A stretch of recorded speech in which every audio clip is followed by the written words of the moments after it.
Well, it's been a quiet week in Lake Scarborough in my hometown. This week, Pete's on a boat. They take listener voicemails and are joined by the punk rock chef himself, Josh Kemble from the bands Dogwood and St. Didicus. They discuss Furnace Fest, the family cast, French tacos, play games, and lots of pickle talk. Do you like haikus? Chef Josh Kemble likes them too. Now on with the show. Oh, ahoy there. The Fulton Steamboat. Pete, you have a captain's hat on. That's beautiful. You're muted, Pete, if you're talking to us. Wait, you're wearing a captain's hat? That's fantastic. Hello from the Fulton Steamboat Inn. Look at this thing. That's great. I love that. I call you the skipper from now on. That's right. That's amazing. Look at it. It's got smokestacks up there. Is it steamy inside? Oh, it's steamy. I would hope nothing but, yeah. Otherwise, you're not getting your money's worth. Steamy. But look, I mean, that's what you're greeted with when you get here. And the awnings say, can you read that? Welcome aboard. Oh yeah, they're selling this in the gift shop for $10, and I'm like, done and done. That's it? Let me ask you, Pete, did you ever think you'd be on a boat? I never thought I'd be on a boat in the middle of Pennsylvania. No. I do like that it's in the middle of Pennsylvania. Like, is it on a river, or is that the ruse? It's landlocked. Definitely landlocked. And the great part is, it's in the middle of Amish country, guys. That's real beautiful. Sit out here and do the podcast, but it'd be horrible audio. But I appreciate that we're getting the tour. Since our special guest isn't arriving for a minute, I'm like, I'm going to go outside. And they play old-timey music, and there's a whole lot of old people, guys. Think of a cruise culture? Yeah, that's what it is. That's great. Pretty great. I've had already 2 guys that have been eyeing my mother, and it's been very funny. And she didn't see it, and I did, and I laughed my head off. And hey, there's a whole ring of Adirondack chairs. It's like we should all be there with There's a whole ring of Adirondack chairs. Yeah, that's our place. You know what, guys? For our 100th episode, let's come here and podcast from this space. All right, I'm going back inside. Incredible. Thanks for coming on this tour. Soon, I will be back in an actual podcast studio, a.k.a. a room. Tammy and I were chatting earlier about going to Savannah, and we decided that we don't want to leave early Friday and rush, so we're just gonna go down Thursday night now. Oh, nice. Come on, son. So I was booking another night, but I'm still using my points, and the hotel we're staying at Friday night, it was more points than I had. So I'm going to stay at a hotel next door to it Thursday night, and we're going to switch. So this way, it's 2 free nights. Just don't unpack. So when are you going to get in? Thursday. Like, the girls have school. Technically, we're skipping the last day of their school to go to Savannah for the year. Are they going with you? They are. So everybody's going to go down. The big thing that for them was a hotel pool. So that's the big draw, like Friday afternoons. And then I think they're going to do like a ghost tour. They're not interested in going to the concert, and I'm not. They're going to tour a ghost? Yep. Must be a pretty big ghost. Several, possibly. Mm-hmm. Okay. They've got some plans for Friday night while we're all there, because I was double checking. She's like, what are you doing? Like, when's it all start? I was like, doors open at 6, and I have a feeling we'll be there at 6. When we were on our honeymoon, we went to St. Martin. And it's just like a Caribbean island. So I go to, we're staying, and I walk down the street to the little town, and there's a little store or corner, grocery kind of convenience store. And we were on the French side. I don't know if you know, the island of St. Martin is the smallest island in circumference area that's governed by 2 Not separate much girth, sovereign. you're saying? No. Governed by 2 separate sovereign nations. It's the smallest, it's the least girthy island or speck of land that's governed by 2 sovereign nations. So one side is French and one side is Dutch. Which, side note on that, the story of how they drew the border is even better. That a Dutch guy started with a bottle of gin, and a French guy started with a bottle of wine, and they walked around the island, and where they met, they drew a line across from there to the starting point. Are you serious? That's the legend. I have no idea how true that is, but it's a great legend. I like it. Yeah. Right? Yeah. I love that. That's great. but we were in this little tiny town, like it was a beach town on the French side, and so walking down to the little store to get like, Coke and bottled water for the room or whatever. And it's French, so they have like freshly made baguettes right there every morning in the convenience store. So Tammy loves those. I'm like, let me grab this. Any croissant. Croissant.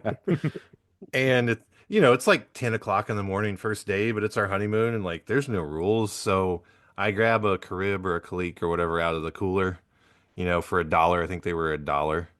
And I take everything to the counter and I pay, and there's a bottle opener like on a chain, like a pin at a bank. And the guy's like, "You want me to open it?" And I like looked around. I was like, "Can I do that?" And he's like, he looks at me like I'm the crazy one. And he's like, Why wouldn't "Yeah." you? You just bought And it. I was You like, want to drink it, "Open right? that up, buddy. I'm drinking this on the walk back. Absolutely, I want you to open it." I was not aware that this was even an option when I purchased this. I was going to take it back to my room, but now that I don't have to, I'm surely Yeah. drinking it on the walk back. So that was a daily routine for me at that point. Like, That's go get beautiful. a baguette, Yeah. have something to drink, walk back. I thoroughly enjoyed it.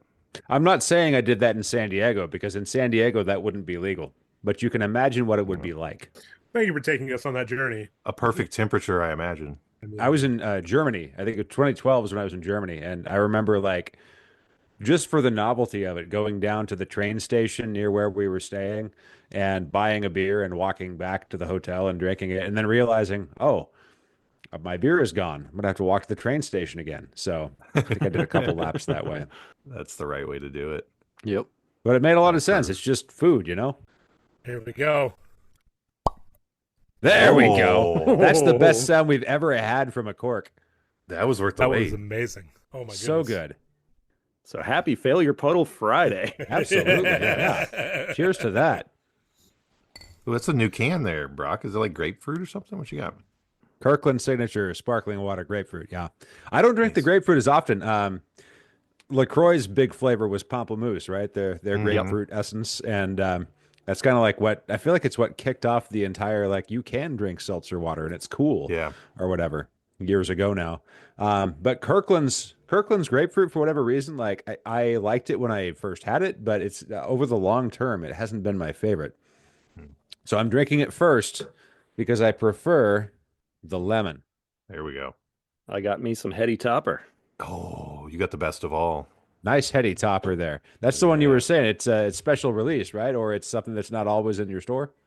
It's like never in store. You usually have to go up to Vermont to get it. It comes from Vermont. Yeah. Okay. And what's it called And again? Heady Topper. It's from the Heady Alchemist. topper. Okay. Yep. You can blame it for basically all hazy IPAs. Yeah. They're the ones that came up with the hazy style. But what they make is so much better than 95% of what's been made as Yeah. But they were the first ones to do like a double dry hop unfiltered IPA with like Okay. really strong hop character on the nose and on the palate, but it doesn't finish bitter, but you have to drink it really, really fresh too, like old. Yeah. And then that's what everyone's followed suit, but they put like now like the oats and crap in it. They're really like, and then like the orange juice bombs that I think are gross. It's all too mellowed out. You don't care for juicy? I don't really like tropical flavored like hops Okay. in an IPA. It's not my thing. I prefer How like about dank? classic. You like it dank? Yes, dank, Okay. 100% pine cone, resin, weed. Yeah. Oh, man. Like those flavors and aromas. That's exactly what I like. Bitter. That's a good IPA. It's traditional West Coast. Knockabout Brewing out here has one around Christmas time. They do. It's called Spruce Juice. Oh, It's nice. like a 12%, and it's like drinking a Christmas tree. It is so There good. you go. It's Right up my everything alley. you want. Yeah. There's another one that reminds me of that too. I got to remember what it is, but they have the same thing. They pick the needles like all year to Yeah. do like one batch. It's amazing. It's an entire tree in one glass. Pretty Yeah. much. Don't mind me while I'm sitting here in my captain's chair, No. just lounging back. Captain's hat. I'm Like just a gonna boss. lounge, look like a boss while on vacation. Hey, I'm That's on a right. boat. I'm on a boat. Take a good long look. Oh, by the on way, this mother beeping boat. shortly before I came up here, Tammy told me she listened to our episode 50 and was like, she was like, it was good, but She's like, you guys literally spent like 20 minutes opening bottles and cans and then talking about how it sounded. She was like, it sounded like the nonsense on the Pickle and Boot Shop. It was ridiculous. I was like, I'm you not for sure your what people compliments. expect, honestly. I just assumed that was a compliment, and I thanked her for all of us. Oh, easily. No, Yeah. That's how I took it. That's what we're Give her going our for. regards, because that is the highest compliment. Yeah, for sure. You can let her know we've already done that twice today. Yeah. Should we listen to our voicemails? Oh, we got Let's some? do it. We do. We have two. How about that? Oh, wait. I recognize this phone number. Hey, Squids. This is Freezer's better half, Tammy. Oh no. And I wanted to let you know Much better I half. just finished the 50th episode of the podcast. Always perfect. I wanted to say Spoiler alert. congratulations. You've made it. Thank you. You know, I think you have something here. And I love that, you know, at least for the rest of my life, I will never see my husband on Tuesday nights. So thanks for that. But also, I have learned a lot about my own husband through this podcast and your 50 episodes, which I haven't listened to all of them, I confess. I'll meet you at Pizza Hut. But, honey, But it's a I men's did group. want to clarify. So you went to Hooters for trivia night in grad school when we, or not grad school, sorry, after grad school when we lived apart for a couple of years. And I thought you went to True. trivia somewhere else. But you said it was for the beer, so I get it.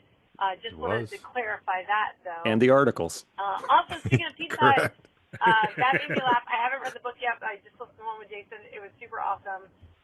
I'm going to read the book, just like I started listening to 5 Hour Frenzy because of this podcast. So, Hey, we're doing or things, more of it, guys. I should say. Awesome. We're influencers. Pizza Hut, though, and the crackers, did y'all put together, did you ever do this? Because, one, growing up, going to Pizza Hut was a treat, right? And it was a cool thing where Absolutely. they had those lamps, and you had the red Yep. cups and everything. You go to the salad bar and Oh get yeah, the crackers. the red cups. And then see, of course, how many crackers you could stuff in your face, and then talk or have something make you laugh.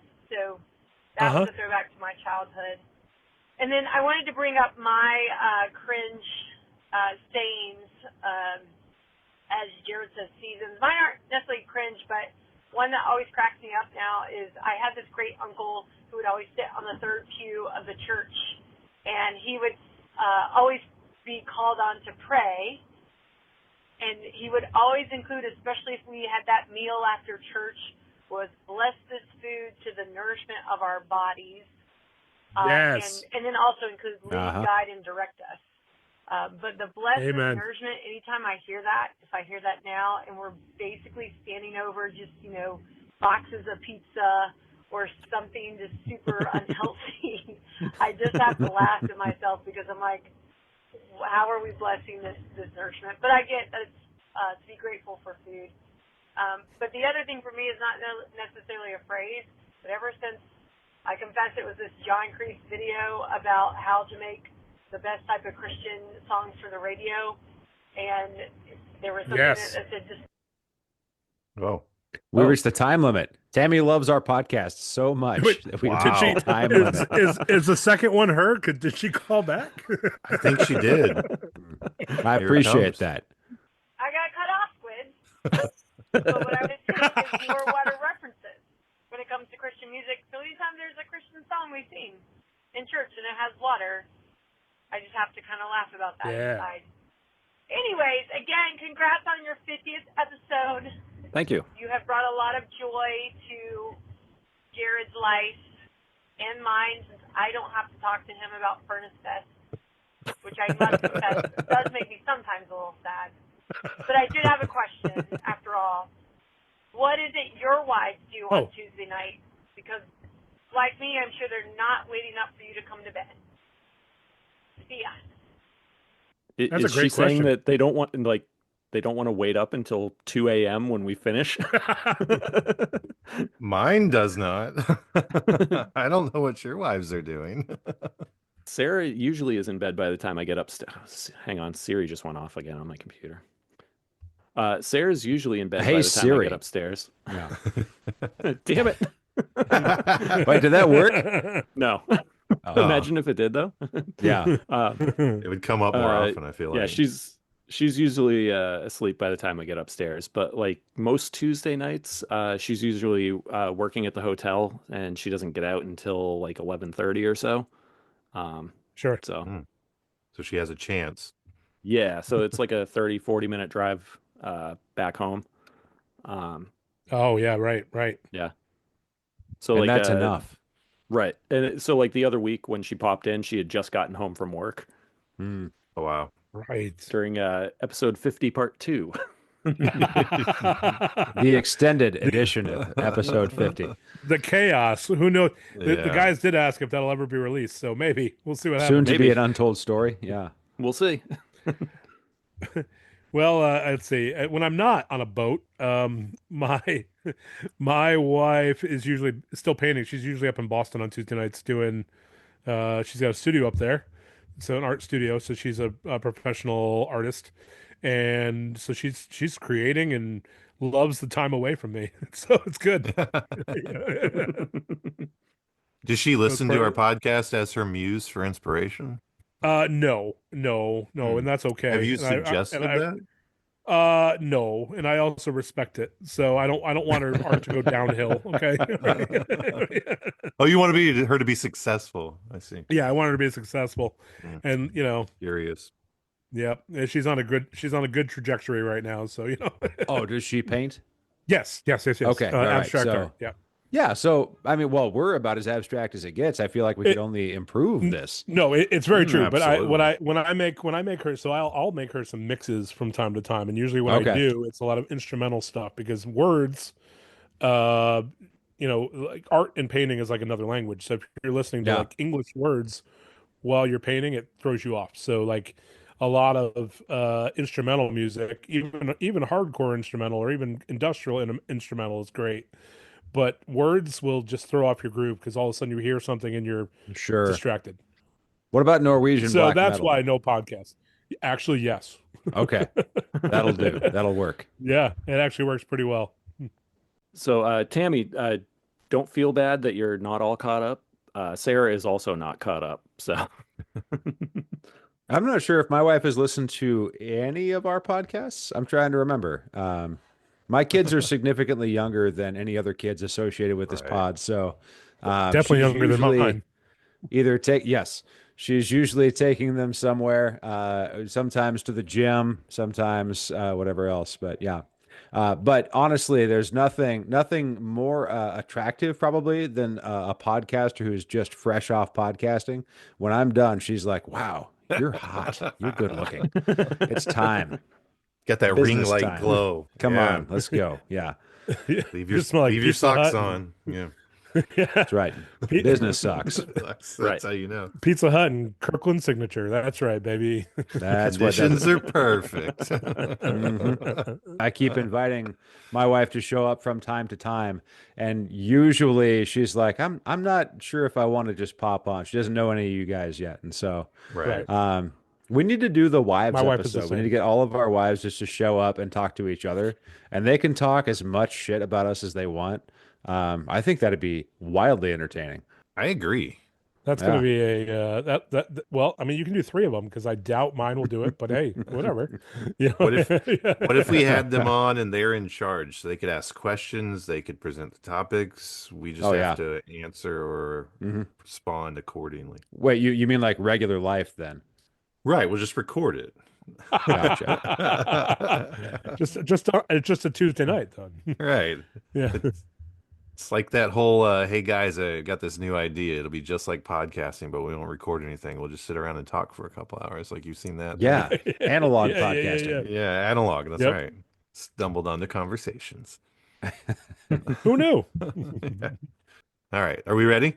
Let's do it. Hey there. Oh, hey. San Diego represent. I love it. Yeah. And Tigers in Cairo. That's my Yes. favorite team. Yeah. I don't know if they're this band, yeah. Yeah. The Cairo Tigers. They are a good team. I almost wore my Padres socks today in honor of you, but I'm currently on a boat, so I didn't bring them with me. Oh man. So here's the thing. He says he's on a boat, but in actuality, he's in a hotel shaped like a steamboat in the middle of Pennsylvania. Couldn't possibly float. Landlocked in Amish country, Pennsylvania. That's right. But I'm wearing a captain's hat, so I'm on a boat. Oh, got it. Okay. I can call you captain. Yeah, absolutely. My captain. We all do. Yeah. Is this working? Hello? Or is it Not yet. I don't think so. Not yet. Okay. Maybe it won't. Who knows? As long as you can hear me.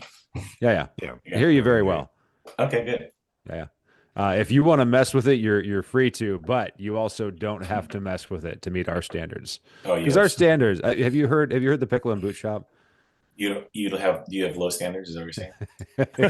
Have you heard Joe and Reese's Pickle and Boot Shop? I mean, we like to live up to their standards. We like to think we have easy to meet standards. That sounds better than low. We're amenable. We're friendly. They set the bar, and we, wherever you want to go from there. Yeah. And we go under. It's a limbo. I like it. Thank you for making time to meet with us. I appreciate it. I appreciate the way that this came about was circuitous because somebody else in this group was under the impression that I had your contact info after Furnace Fest because we all saw you at the table and took a picture together and everything. We all talked to Furnace Fest. Yep. Yeah. And then nope. And then I was like, so who got Josh's contact? And they were like, oh, we thought you did. So hi, nice to see you. Hello there. We're very professional. But no, really grateful to have you. We do a lot of there's honestly just a lot of bullshit happening here. So if that's your thing, there it is. We love it. We're here for it. I personally have loved everything that you've done in association with the Pickle and Boot Shop. Your appearances there, everything that you brought to the table, really entertaining. So it was fun. Speaking of bars, that bar very high. No, depends on. That's relative to where the ground is, right? That's right. But we're glad to have you. You got any questions for us before we start to pelt you with them? Oh, I can't wait for that. Yeah, of course. So I guess we should go over our two rules then. I mean, and feel free to bring up your own. But our first rule is anything you don't want in after you've said it or whatever, just say time out or before you say it. And Kevin is going to edit it out. Yep. And then dutifully. And our second rule is let's get started. That's a good rule. Okay. This is essentially like the ADHD happy hour. Perfect. So then I'm a good guest. Yes, so welcome. Yes. Our people. Tangents are welcome and encouraged. Feel free to steer it however you want. Tangents. Right. I like it. That's a good band name. Ooh, that is a good band name. That's awesome. Trademark. First tangent. Here we go. You heard it here. All right, so we're starting a new band, guys. That's it. Yeah. Forget parking lot whiskey. We're starting this one. All right. That's right. Yeah, we haven't started that one yet, have we? Right now. Cool. Well, we're ready to go if you are, Josh. Unless there's anything else you need from us before it's working. On record. I think I got this working already. Boom. Check the 1, 2, 1, 2. It sounds wonderful now. Yeah. Like silk. Oh, yeah. 240 pounds of pudding. That's right. All right, last question. Just kidding. Do it. I dare you. Oh, Brock's in dad mode. Oh, somebody's in trouble. He's in trouble. Yeah, probably. Very much in trouble. Yeah. And that person is me. You're doing the podcast again? That's right. Don't you know it's Tuesday? Seems like every Tuesday. Every Tuesday. We can't figure out what's going on. What is he building in there? Okay, I've got an introduction for our guest, Josh Kemble. Josh Kemble is a SAG-AFTRA stuntman actor. These are his stats. His height is 5'10". His weight is 190 pounds. His eye color is hazel. His hair color is brown. His waist is 36. His inseam is 30. His shoe size is 10. Hat size 7 3/8. His shirt size is 17.5 by 32-33. Glove size, large. Coat and dress is 42-44R. His specialties: air rams, ratchets, high falls up to 50 feet, pratfalls, mini tramps, snowboarding, wakeboarding, skateboarding, all traditional sports, boat driving, car driving, all around athlete. His training: he is PADI certified, Rick Siemens Driving School, he is a graduate of, and his awards include the 2014 Taurus Award for Best Work in a Vehicle. Josh, thank you for being here. Absolutely. That's my IMDb profile, right? That's correct. That's where I got that. Yeah. There's that one. There's also there's another Josh that claims to be me, and he's a comic book artist. But there's also this other guy who sings and does other chef work and stuff like that. Should I have gone by that? No. Instead? All right. I've been a stuntman for a while now. I've been a stuntman. Very good. But before you were in a stuntman, before you were a stuntman, you were part of Dogwood, which was formed in the mid '70s in Nashville, Tennessee, by Ron Elder and Steve Chapman, right? Yes. Got a 1-8-track cassette. I am curious. Like, I mean, it's kind of a small world. Did you ever rumble with those guys? Oh yeah, we rumble all the time, man. Okay. Yeah, I just got done rumble. I said I was in traffic, but I was actually rumbling with the old guys from the '70s. You know, it's the anniversary rumble. Yeah. We do it every Tuesday. Tuesday night Raw. Yep. Tuesday night Raw. Reese was there. TM. Reese was there. Yeah. Wow. Oh man. Forget about the blindside beef. Because there's no overlap, right, in the timeline. Right. No. Like they were done before Dogwood. I mean, is there how do you differentiate? When I say Dogwood, how do we know which one we're talking about? It's hard to tell because there's there's even some newer ones now. There's some young bucks in the South that are, I don't know if they're carrying the torch or if there's, like if you look on like streaming services, you'll see multiple bands with the name, and people always say, "Oh, you got a new single out." "Oh, I was fooled by this. It's like rap or country or folk or whatever." So like, I guess we weren't very original in that sense, in that regard. No, or they're not. You're reinventing yourselves. They took it from you. Yeah. Right. We took the one because those guys were like already retired, and so we thought. So who knows? But the rumble proved different. Yeah, it's just the flower name. Anyone can do that, right? That's true. Like calling your band Rose or Carnation or something, Right. Yeah. Or Five Iron Friends. Yeah, we figured that out later. Love it. Yeah. Is there another vinyl release coming out?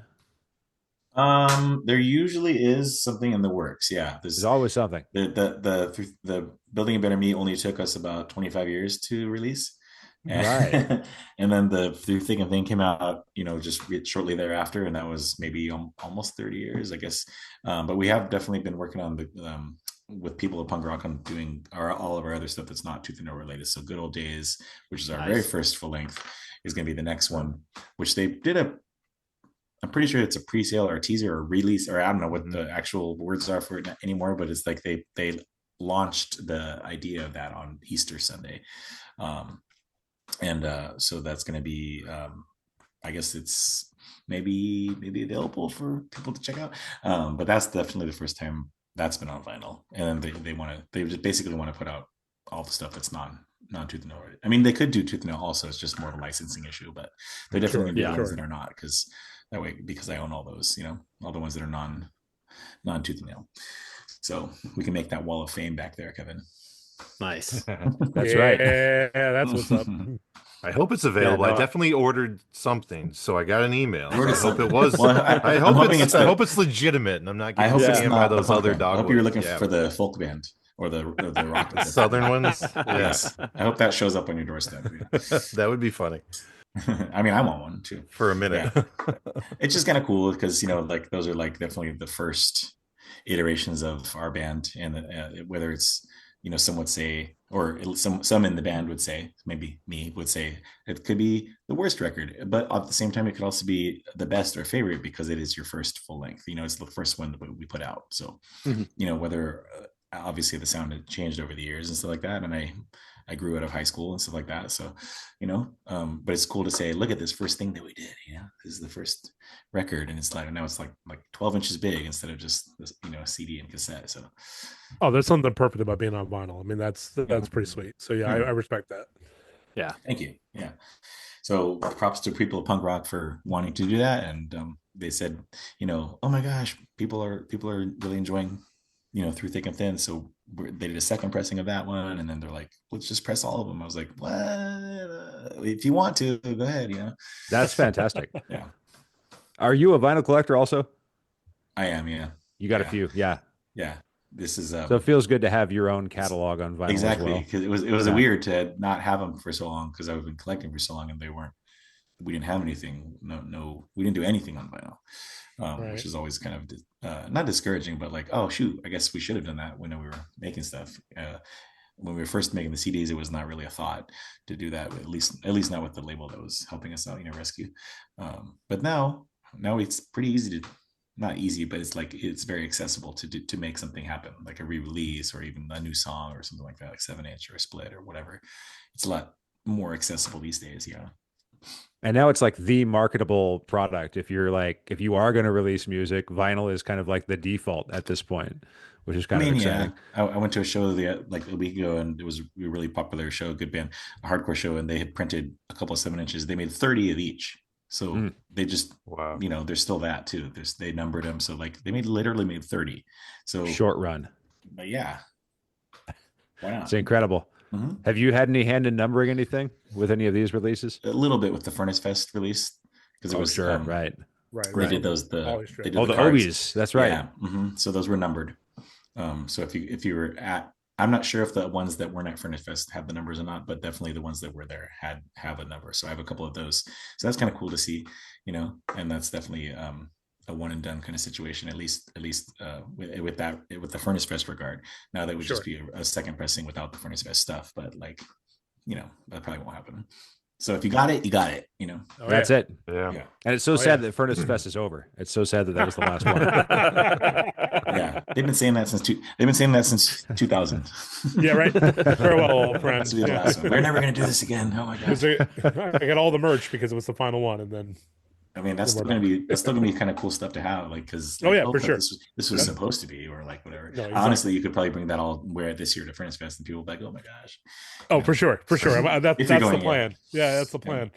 That's awesome. No qualms about buying that stuff. It's going to be a great moment. Yeah.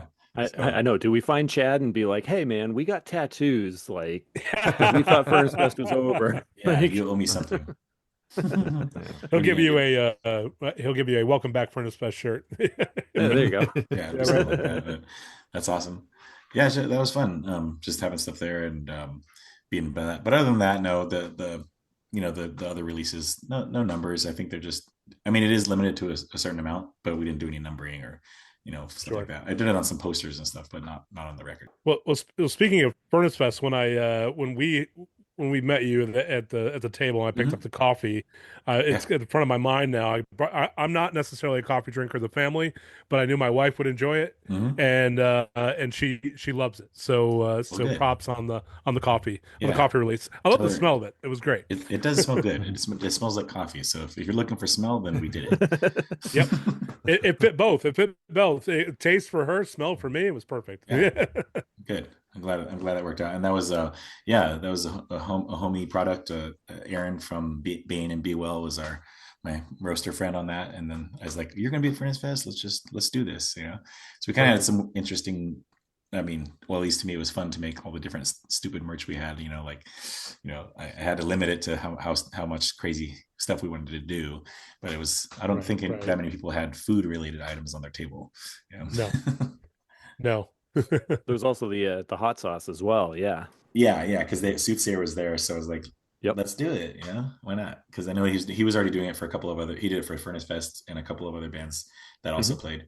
And I was like, well, what about this? Because I that's my industry here in town, so it'd be cool to continue doing that, and have it available to have at my friends' shops and stuff like that. So that's been fun, and it tastes good too. He did a good job. Yeah.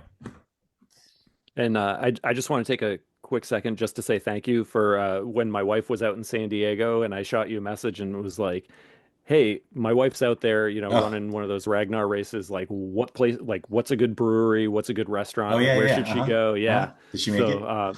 Yeah. Good. So yeah, that was awesome. So thank you very much for that. We got a lot of them. So that's hopefully she found some good stuff. Yep. I love it. Yeah, I can always give food recommendations if you guys come out. Yeah. Oh yeah. Where is everybody right now? So I'm usually in Providence, Rhode Island, but right now I'm in Lancaster, Pennsylvania. That's a little different, yeah. Yep, a little different. Yep, Amish country. With power. I'm over on Cape Cod up in Massachusetts. Okay, cool. I'm in North Carolina, so south of Raleigh. We're everywhere. Mm-hmm. And I'm in your time zone. I'm in Oregon, just south of Portland. Okay, great. Yeah. So we're encompassing a lot of different areas. I like it. Yes. Yeah. And it's so late where they are. Like they're gonna be up past midnight, I guess, by the time we're done. Look out. You and I, Josh, Look have the out. benefit of Pacific time. So yeah. That's the main benefit, yeah. That's the one good thing. Just kidding. Honestly, the best thing I like about the Pacific is its time. It's a good time. I don't know. I love San Diego, so Yeah. and that's just not just because you're on here. I love San Diego. I mean, yeah. Perfect climate. Yeah, we pay for that. It's popular, eh? Yeah. Yep. I think I've been to San Diego a couple different times in the past couple of years. I want to say it was maybe 21 and 22 or 22 and 23, maybe like in January. I was down there with it was like really like unseasonably large tides. Was that 23 when like all the sand washed up onto like the beach boardwalk or whatever? And it was, my understanding is that doesn't happen every year. No, it happened. I mean, a lot of the coast of California got like all the piers the waves were going over the piers, and we lost a couple of piers and harbors in that sense. Our piers in the harbor. So Santa Cruz got demolished. Oceanside Harbor is like that, or the pier, Ocean Beach Pier got wrecked. Yeah, so like it was crazy. Pretty intense. Yeah. Are you anywhere near the water? Not far from it. No, everything's relatively close. Right now, Gotcha. Where I'm sitting right now is maybe like 15 minutes or something to the to the vast Pacific Ocean. That's right. The vastness. Yes. You got an old fashioned, Pete? Yeah. Well, yeah, we got a little old fashioned here. Yeah. Yep. Brought you the good folks at the Fulton Steamboat Inn. So, a little bullet rye and whatever they wanted to add to That's it. A good one. Well, it's a good go-to for that. Yep, that's a good one. And then I have a backup of a on the rocks, the bottles old fashioned, just because I'm traveling and and also podcasting. Sometimes those are a little bit cloying sweet for me when they mix them ahead of time. Sometimes because I think that I'd agree with that. Last longer, but like it's just sometimes I've tried a bunch of different ones because we do events with the companies and stuff like that, and it's like sure. Wow, you really put a lot of sugar in this one or whatever. Yeah. I've definitely noticed that. I might water it down a little bit just to kind of get a little bit of that away. But I think it's a good idea, yeah. But I try not to. I mean, just because they're, but yeah, I try to. Yeah. Just because you don't want all that sugar and you also don't want all that, whoo, here we go. Exactly. Or do you? Oh, no. Well, depending on the location, right?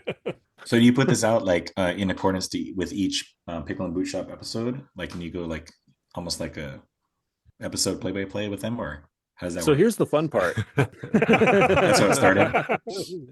Yeah. So that's how we started. Was initially it was like almost like an after show where we would kind of do like a recap and then kind of spin it off into like our own like stories that were related to whatever topics they were talking about. Okay. Yeah. But then we started asking other people to come on just to like hang out, and that was a whole lot of fun. And it just started turning into more we're just hanging out with guests and like letting them tell stories or like joining in on our stories, and all of a sudden we're like, yeah, we haven't recapped a Pickle and Boot Shop in like 20 something episodes, but every now and then like we'll recap a little bit of something. That's funny. Yeah. And really less pickle and more companion. Yeah. We're trying to go as long as we can so we get Joe to call in and because he'll call in and be like, you haven't talked about us in 2 months. What have we done to you? It's fun. Yeah. It's a companion. It's a companion. Yeah. We're like, we're friends, but we're long distance friendship, That's like fun. we care about you still. I mean, we could pick it up now and we could ask you, Josh, how do you feel about the town of Toledo? Toledo, Ohio. Yeah. Do you have any affection at all for Toledo, Ohio? Because it sounds like Joe does not. I haven't been in a while, but like I think we toured through there, or at least we did think we did at least one show there, and it might have been with one of those two bands actually. But nah, it doesn't totally ring a bell. I know it's like it's famous in some circles, but it doesn't totally it doesn't have a place in my heart. Let's just put it that way. Yeah. So you and Joe have that in common, that it's not. There's no affection for Toledo. Yeah. You don't hate it. I don't exactly. I'm not against it. Right. I'm also not for it. Yeah. Like, I think that sums apparently up Ohio it's very well. quiet, kind of sludgy. Yeah. Yeah. It is. It's definitely in Ohio. So I love Ohio. Yep. But whatever. Holy Toledo. Yep. I was going to say, except for the phrase "Holy Toledo." That's all I know about Toledo. Exactly. That's what rings a bell. But I can't. I haven't heard their latest episode. I've been stuck on this one podcast called One Song, and they're breaking down all this music. And dude, like, really that is such a great show. Nerdy about it, and I'm really like almost like I'm just like totally bowing at the altar of how are you getting these stems? How are you getting all this information? So I'm totally, I always wonder that. Yeah, like because what kind of access does this guy have? Exactly. Yeah, it's because he's like one of the writers of songs and stuff like that. He's like he won't divulge his secrets, but like I want that. Yeah. Tell me, please. Yeah, and interpolation. Yeah, exactly. It's really cool. So I've been stuck on that one for a minute. Yeah, I used to love that, like when bands would like just put out like the stems and kind of let you like, hey, make your own remix of this song or whatever. I never really looked for it. Now I'm like going on some searches and stuff. I found like vocal tracks only or like beats only. So like for like Andy Mineo and stuff like that. But it's like if all these things are out there, I guess the internet's a vast resource of information, I guess, information. Are the Dogwood stems out there? Could we take the album? I'm not even the person that uploaded our music to the streamings, all the stuff all of a sudden was on there, and I was like, how did this get here? I don't know what's happening, but I'm out there, so I guess whatever. I don't know if there's a way to find out who put up what, like besides YouTube has like the account, but like once it's on Spotify, it's on Spotify, whatever. I don't know if you're allowed to say you could get them to do one of your songs for this podcast for one song, which one would it be? To break down stems? Oh man, yeah. I mean, they would probably do Building a Better Me because it has samples and stuff like that. There you go. I would think that if there was a chance or if somebody did it, it would be those because like, where'd you get this movie? How'd you blah blah blah and the video and stuff like that.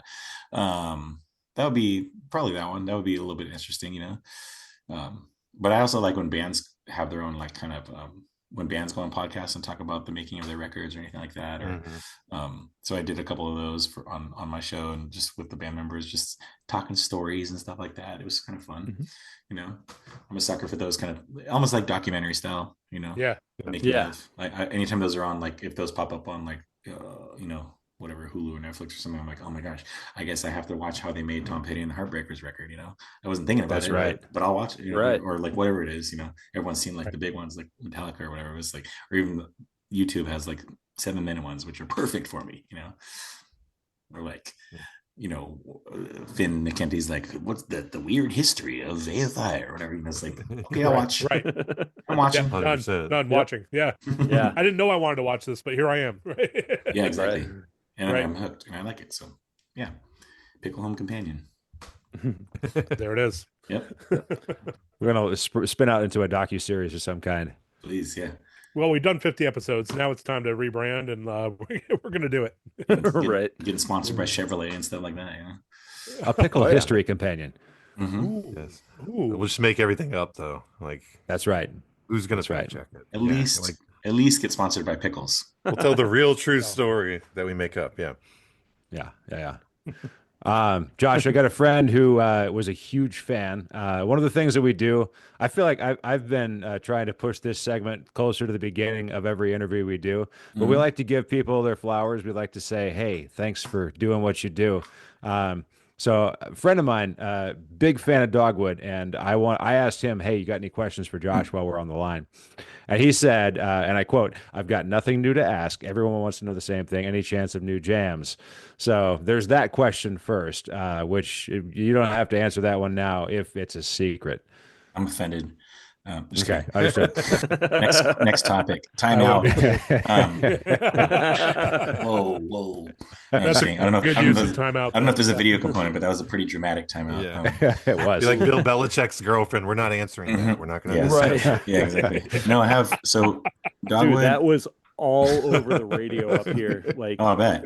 Oh, yeah, for you. Oh, my Traumatizing word. for you. Yeah. Oh, I was just laughing so Right. hard. Like, it's all everybody would talk about. And the Oh, one yeah. tear in his sweater right here. I mean, Yeah. that's yeah. Yep. He's like, yeah, he's definitely like, he's definitely meme worthy, or like, I don't know Yeah. about in the Massachusetts area, but like Definitely Oh, is. 100% around is these now, parts, around yeah. here. And basically, the gist of most of it was just like, Bill, blink if you need help. Right. Yeah. Like, this is what's wrong. That's what I'm doing right now with the Dogwood new music question. I'm like, There it is. but like we have We'll send help, but 2 weeks later. Please, yes, thank you. We have like, so I'm the only one who still lives in San Diego. So everyone's like kind of spread around the continent, the continental United States, I should say. But so that's been difficult to try to write some stuff, because everyone's like, yeah, I want to do that. But when can we do that? Oh, I don't know, so it's like you can, but how does that work with like timing and schedules? Like, then we figure something out. Or same with like kind of doing shows too. It's like, oh, can we do shows still? Like, oh, I don't know if everyone has the time to do it, or at least not at this moment in time. No, Right. Right. But Jason and I have been writing a lot of stuff together, because he kind of lives close. He's in one county up, and then when he's not in Tennessee, he's still living around here. But we have our side band, Saint Didicus.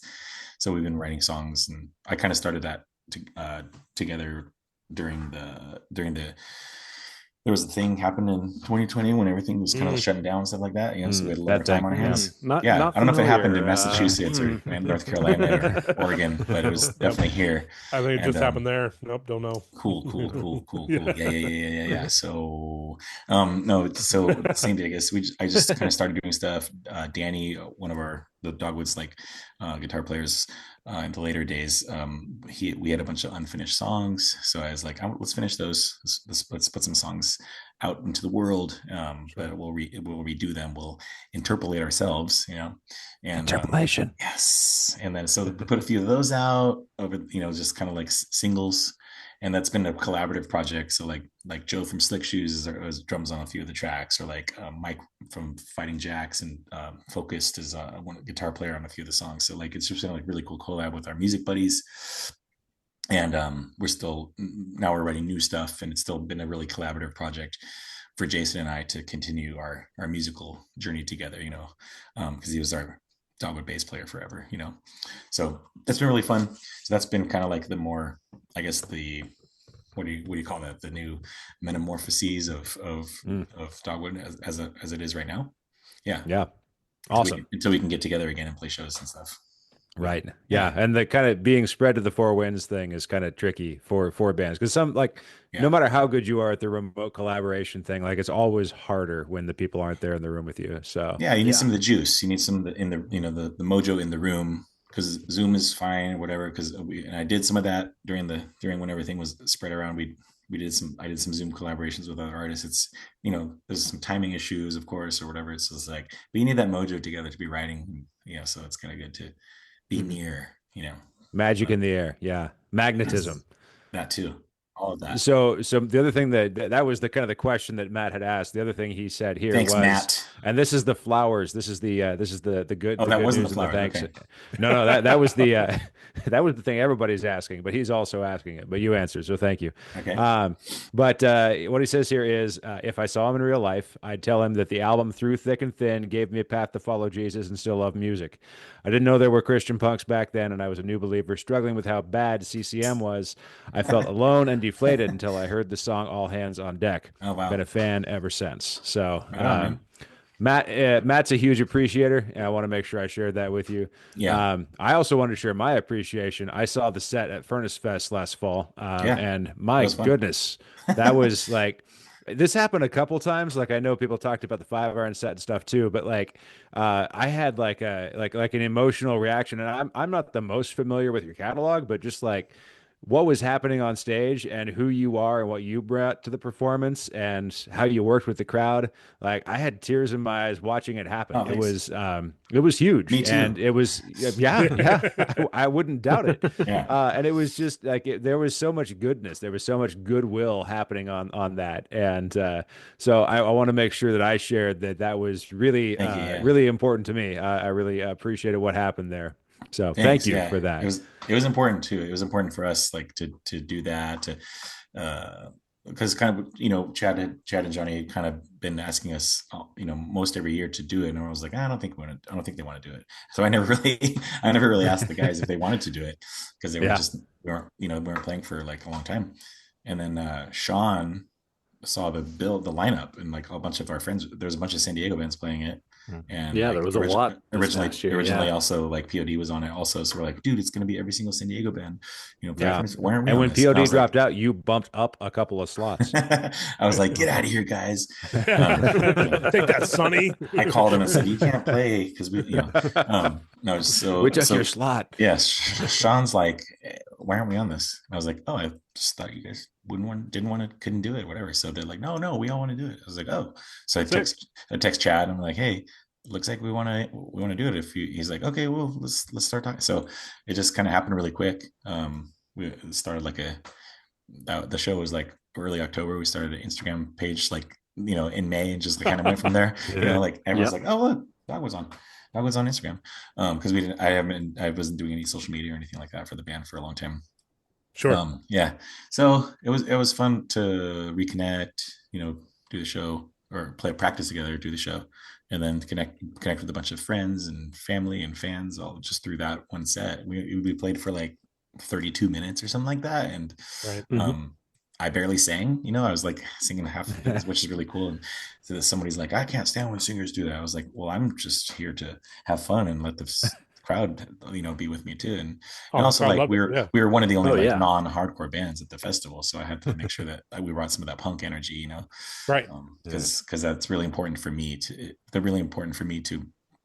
bring punk energy to whether it's a festival or like a you know, even a church function or anything like that. It's like, this is who I am, this is who we are, and this is where we came from. You know, because there's like definitely like they always talk about community and hardcore and stuff like that, but there's a lot of kind of tough guy attitudes and stuff like that, you know.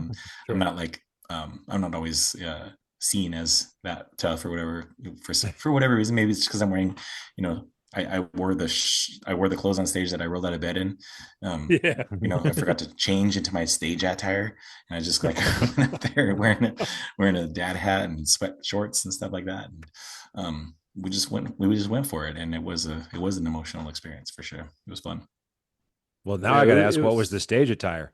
I don't know. I didn't have it. It didn't even cross my mind. I was like, oh shoot, I guess I should have like thought about this, because I was wearing like, you know, I look like a pack of Skittles. I'm wearing like a shirt this color. My sweatpants had like three colors. They're my pickleball shorts, and my purple San Diego socks, and then my So it was, but that was totally like I said, to the core of who I am. You know, I wasn't like, there's no like goth makeup, there's no nothing. You know, it's just like we did it. Which, you know, I totally could have put more effort into the celebration of the rock and roll performance and done the whole thing, but like that, it's a little bit inauthentic to what we've always done, and who, you know what I mean? So like we just kind of went up there and went for it like as if we were on tour in Toledo, Ohio. That's right. Yeah. Nice call back there. Nice call back. There you go. Boom. No, I definitely appreciated it, because, you know, just from being up in Boston, you know, like I honestly never thought I would ever get to see you guys play live. And, you know, like I got good old days, like way back. Nice. It was in, I think it was in like the Rad Rockers, like mail order catalog. They had it, and it was just, you know, like San Diego punk rock on Rescue Records. I was like, all right. Like, what's that? Yeah. I was like, I like punk rock, and that sounds good. So, you know, I picked it up, and I love that album. So thanks. I mean, it won. So we got one person who likes it. That's good. Yeah. So I'm excited for, you know, the reissue just to check out the remastered CD and see how that sounds. Get the vinyl, throw it up on the wall there. That's Put us right next to Blenderhead there. Yeah. I appreciate that. To follow up on that, yeah, like that set at Furnace Fest, I think like Brock said, twice I found myself with tears in my eyes. Five Iron Frenzy was one, which we've Aw. talked about before with Reese. But the other one Right. was Dogwood, was when you guys were playing. It was specifically during Do or Die. Yeah, That that was moment, me too. Yeah. yeah, like, and I wasn't too close. I was like by the sound tent, kind of that distance where like I could observe everything, and I was close I enough. think I But threw a water ball at you. Yeah. yeah, I caught it. But what you described of like what you brought, the energy, and like you were having fun. I think there was it felt joyful, if Mhm. that's maybe a strange Yeah, word. I You felt. just seemed Yeah. like there was a lot of joy coming from you, from the crowd. Like, and happy doesn't get it right. Like, it's joy. It was joy. For It sure. was Yeah. Yeah. It earnest was. in the best ways of like It was it was just hitting. exuberance. Yeah. Yes, yes. It was And like yeah. overflowing of joy. Yeah, right. You're right about that. Yeah, it was just a great feeling, and then that song particularly is when I was like, oh, like something's happening here It's with from dirty a out here. distance. Yeah. Yeah, but it was special. So I want to also say that of like, yeah, I mean, that's seared in my brain as a specific memory from Furnace Fest and a highlight of that weekend, Appreciate that. Yeah. which was a highlight filled weekend, and that's up near the Oh, top. totally. Yeah. There was a lot of Yeah, highlights so for that. it And was so cool.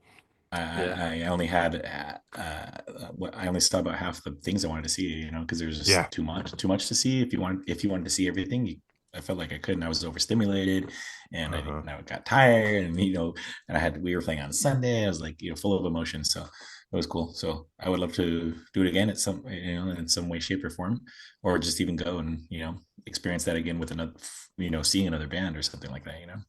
Pull off So, Furnace Feast. yeah, Come back exactly. That's right. That's what I was waiting for. Yeah. They were ready. They were ready to do it, and we had all the plans and works. And they're like, "Oh, well, why don't you just come and do it at the festival?" I was like, "What are you talking about? I thought the festival was over. I thought we did it. I thought we brought it home.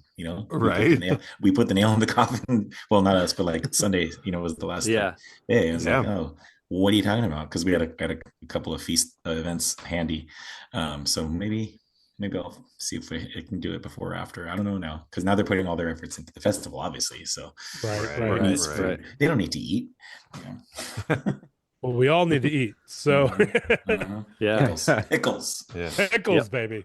But speaking of food at the festival, did you check out Mi Pueblo at My question at Furnace exactly. Fest? Yeah. That was the store, right? The Mexican store. Yeah, it was Yeah. like in the back corner there. I went there the whole time. Oh, Yeah. so good, wasn't it? That's the only Us place I ate. too. That's the only place I ate. Yeah. Yeah, like all Oh, the time, it was because it was so good. affordable, Yep. and it actually tasted legit. I can vouch that Yeah. everything was legit. I didn't try even the whole menu. I just kept eating like tacos and whatever, tamales. The and stuff like that. quesadillas is what. Yeah, I had one. I of had those. at least 3 of those. Yeah. Mhm. And everything, Yeah. like I said, it was affordable, and they had like 100 people working. Yes, I went there. Yeah. Yeah, it was legit. Oh, so Yeah, good. I'm psyched. They're supposed to be back again this year, so Good. I'm looking forward to it. Hopefully they raise their prices maybe at least like 50 cents or a dollar to make some money, because like I know. Oh, it's so good. affordable. Or don't, whatever. Who cares? They made it work. But, yeah. As long as it's viable. But man, I mean, certainly they had like everybody else's prices beat as well. Like that's Yeah. not half the decision, but like a decent part of the decision was like, this is pretty good pricing. Right. The rest of it was, this is a great quesadilla. I would eat this quesadilla again, and I did. Yeah. And back the to corn, basics. oh my word. The corn was so good too. It was a good choice. So Yeah. everyone just needs more pickles. Right. Well, I love that you're bringing it back. I appreciate that so much. soon everyone will have pickles. If this podcast is successful, you have no idea. You won't expect the number of pickles everyone's going to have. Right. Every Furnace Fest goer will get a pickle companion. Yeah, exactly. That's right. Yeah. Get your own You guys pickle go to the other like shows or festivals with this, or is it all about All about Dogwood. just Pickle and Boot, or yeah, sure, or Furnace Fest stuff, but like that's just something, or you guys knew each other all before that? So we basically met through Pickle and Boot Shop. Oh, and no way. then, and then met in real life through Furnace Fest. And that's why we're like Yeah. essentially a Furnace Fest and Pickle and Boot companion because of where we met. But Right. we're open to going wherever. But that's where our first love essentially comes from. Yeah. Nice. Yeah. Okay. Yeah. And now we get to see each other at least once a year, right? Like there's going to be something we do. But only presumably. 3 of us. Only 3. We can't all be there at the same time. Yeah. So Too much power at one place. we were just in Pennsylvania, and Jared wasn't there, and then we're going to go to Savannah, Georgia, and Brock won't be there. So at least one of us cannot attend. I mean, Right. It's the it's rules. kind of it's a designated survivor situation, really. I mean, Yeah. Them's the rules. Someone has to be available on Tuesday nights. That's the rule. That's right. Yeah. That's right. In case wherever we are blows up, they will take on the podcast and bring in new co-hosts. Sure. Yeah. So which one of you two is coming to Soulfest up here in Mass? Oh, that's right. Well, I'll I do guess it. nobody. I guess it's you. Yeah. You got to represent 3 people. Well, it's owned by Frank Tate now. So Josh, come on out. So, Come out to the festival. I'll just come out personally. So that's right. Yeah. Represent. Soulfest. I don't think I've heard of that one. Is it good? One? It was pretty small. Okay. But yeah, it tended to be a lot of like the 5-minute walk bands would play. Okay. And then they would, kind of like Creation Fest, they would do like a lot of like speakers and stuff like that. Oh, okay. POD played a bunch like right before they got signed to Atlantic. So this was back in the day. Yeah. Oh yeah. Okay. Yeah. And the festival's still kind of putting along, and Frank Tate just took it over for this year. Cool. So hopefully that'll kind of revitalize it a little bit. So that at least a couple of bands who will be playing. Yeah. Right. Yep. Yeah. Dime store profits. Yeah. Hopefully. What I appreciate about Soulfest was it wasn't like you had your mainstream CCM, but you had a lot of your more some hardcore, but a lot of underground or quote unquote underground to the market. Yeah, fringe. Yeah. Right. Creation had the fringe stage, but we had the fringe festivals, so it's pretty cool. Yeah. Yeah. Keep it up. Or you guys eventually can put on a festival too, like Pickle Home Companion Festival or something like that. Pickle Home Companion Fest. Yeah, absolutely. Well, we're trying to start about, Insiders Con. Exactly. The guys don't want to do it, but we're going to start it, and you know what? And by proxy, they're just going to have to show up. Figure out a way, if you build it big enough, they have to come. Yeah. We're talking to Joe's wife, and we're like, hey, just drag him along. Yeah, or don't tell him. Don't tell him. Right. Just show up with them. Yeah, exactly. So our plan was, for Insiders Con, we show up like we basically you don't abduct the insiders because that would be wrong. You don't do that. But like, is it though? I guess you get pretty convincing, right? You get like a flatbed truck and you get them to put their stuff on it. You drive that onto the ferry that runs between Michigan and Chicago. And then midstream, just while you're out there on the water, you fire up the generator, insiders play. It's great. You have your whatever you're allowed to have. It's on like one of those rock and roll cruises. Exactly. Yeah, kind of. Yeah. Those are hip right now. Yep. I like that. What could possibly go wrong? Nothing. Not a Absolutely thing. nothing. Not a thing. Oh, I implore you, Not nothing. a thing. That is the spirit right there. Did you want to talk about your podcast a little Me? bit? Yeah. We love Sure. it. Yeah. We've been talking about ours too much. We probably should ask you about yours. Yeah, Right. Mine is all mostly also about pickles. Yeah, I was gonna say, do you sweet. mention pickles a lot? I was gonna say, as a chef. Yeah. Quite a bit actually.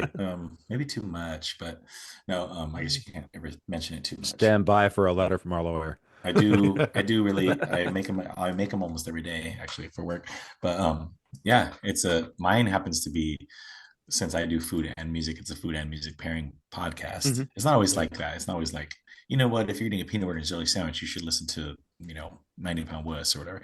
It's like I found out during like pandemic times and stuff like that a lot of the music people had started coffee businesses or breweries or distilleries or hot sauces or whatever, and it just happened to be that like everything was going hand in hand. And if you see a lot in the chef world that a lot of the chefs are either do music, former musicians, or there's a lot of correlation between punk rock and the kitchen. Not necessarily always fine dining, but because fine dining maybe is more like maybe classical music, but my kitchen is definitely like punk rock and jazz oriented, like kind of, it can be chaotic, but it comes together and makes a really cool product, right? Don't come at me, gatekeepers. Punk's not a product, but at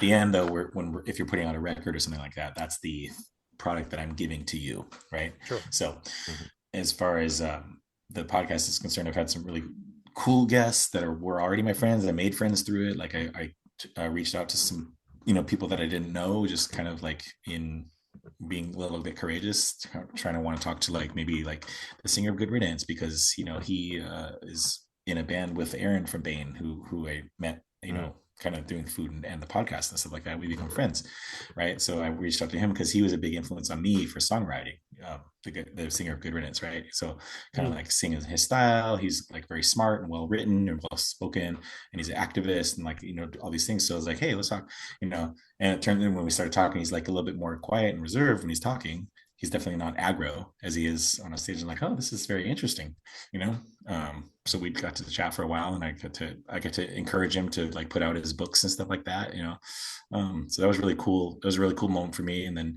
just even talking about doing stuff, talking to other like people who run bartending companies or something like that, but they're also like super into Rancid, or like talking to other podcast hosts who like are also into music or came from food and stuff like that. It's just been a really cool like community of kind of like co-related people in the sense of music and food like that. And then just made a fun acronym, because there was already like on Instagram, there's already like the Punk Rock Chef, that happens to be an account. And I was like, wait a minute.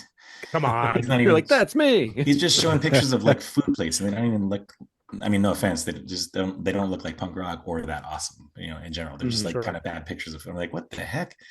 Come on. So I decided just mine would be like the Punk Chef podcast, so I haven't gotten any complaints or flack about it. So that's been a good thing. But it's fun because like I treat it, I don't do as many like interviews now because I don't have as much time as I did during obviously pandemic stuff, but I still keep it busy. I keep that account busy with when I do events in town. It's always brought to you by the family cast, or like if I do like stuff where there's going to be food or music and I'm involved, if it's charity work or anything like that, or from promoting Dogwood events, or like the lyric book or anything like that. It's like I'm going to bring it to you, brought to you by the Punk Chef. And that way, kind of also my personal account on Instagram can kind of be whatever I want. It can be family, it can be fun, it can be whatever. But my food and music stuff will all be like on this one platform. So it's been kind of cool. Yeah. So it's been fun. Good brand management. Yeah, no, it's a super fun podcast. Yeah. I really enjoy it, especially like when you're like, hey, here's a couple songs I've been like, even when you do like the music episodes where you're like, hey, here's a handful of songs that's been fun that too. I've been really into lately. And then, then you like when you have like your kids on or whatever. It's a really fun podcast. I definitely think people should check it out. I enjoy it, just like, and then hearing like when you're talking about like doing like the pairings and stuff like that, like it's cool. Like, like going to an event where you're like, you're catering it or whatever, but you've got music playing. Like, I was like, oh, that sounds like so much fun to like, I would love to like go to one of those. It's fun. Yeah. I mean, I did something with this online magazine called The Witzard. It's like his last name's Horowitz, I think. So it was The Witzard. But he sent me a bunch of songs to pick from, and he's like, hey, can you do food pairings for these songs that I'm promoting or working with? And I was like, cool. So I picked a bunch, and then I did one for this band called Skullcrack. They're like a California hardcore punk band. And then they ended up playing at this festival in Orange County. And I took my son, and I was like, hey, I went to their table. I was like, oh, I was the chef that did the food pairing for your song. He's like, no way, that was you, blah, blah, because he's like, I don't know if musicians are ever going to think this is going to pair with a charcuterie board or whatever, right? Or a jar of pickles or stuff like that. So like whatever I did, he's like, no way, that got us totally talking. We met like other chefs and stuff like that. We told other food friends about that, and I was like, see, that's all I'm trying to do. I'm not trying to like be all foo and snooty about this. I'm trying to be like, just have fun with it.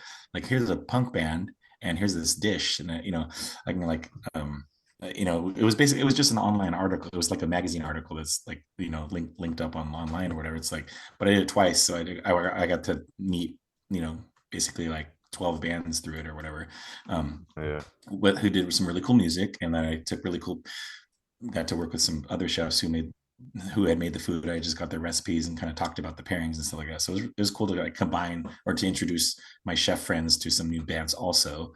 And then they all kind of became friends through it, you know, whether it's a coffee company or my pastry chef friend or whatever. Here, look, you get to, and it was a Koyo pairing actually. I see your shirt. We did Koyo paired with like this, you know, Mexican chocolate cookie with some espresso and stuff like that. It was really cool that how it all worked out because I discovered bands, I got the chefs involved, and blah blah. It was just worked out really well. So that was fun. That's very cool. Yeah. I mean, talking about that, I work in the food industry as well. I work with a Liège waffle business, and nice. I just had some today. That makes me think. That begs the question for me: like, what musical pairing would you put with Liège waffles? I mean, probably some like kind of like Belgian death metal or something, you know? Yeah. All right. Yep. I mean, that's the first thing that comes to mind because it's like when you're eating those, is if it's the Belgian, you know, Belgian yeast and pearl sugars and stuff like that. Yes, sir. Yeast risen dough ball. You know. Yeah. Yep. He is risen indeed. Yay, barely. Amen. Yeah. So like, and also with you. Yeah. Yes. I think that it would be. I mean, I'm not too familiar with the music scene in Belgium, but I think that you know, there's like the Dutch influence on the waffles, also going from Belgium, and they speak 3 or 4 different languages in the country of Belgium and stuff like that. So like, you get a lot, you get to pick from a lot. It'd actually probably be DJ music or like electronic, like craft work, stuff like that. So you can get really. Depends on which music you're into, but my first thing is, I don't know if there's Belgian death metal, but I would think there would be probably because of the proximity to other death metal countries. Right. But if not, it'd be like the electronic stuff that Daft Punk always pulls from, you know? Oh yeah, I was thinking maybe some Daft Punk for sure. Yeah. Yeah. Man, I know they're not Belgian, but that'd be cool. No, I love those things. So yeah, today I have a couple of friends who own companies that like bake those. So like I always get to try different ones and who makes them better, or like, you know, like they're so gooey. Yeah. I love them. Yeah, that's sweet. Our owner was, the owner of our company was spent some time in Lille. So he brought back, you know, he studied under I call him a waffle master. Yes. And you know, studied under somebody out there, and we brought him back. We do a food truck. So that's cool. I'll have to look up some Belgian death metal. Maybe we'll play that on our food truck. Yeah. That'd be cool. What's that other new thing you guys are serving? Some kind of French, what was that? The taco thing or whatever it's French tacos. Do you know about the French taco? I don't, but it's probably delicious. I love tacos.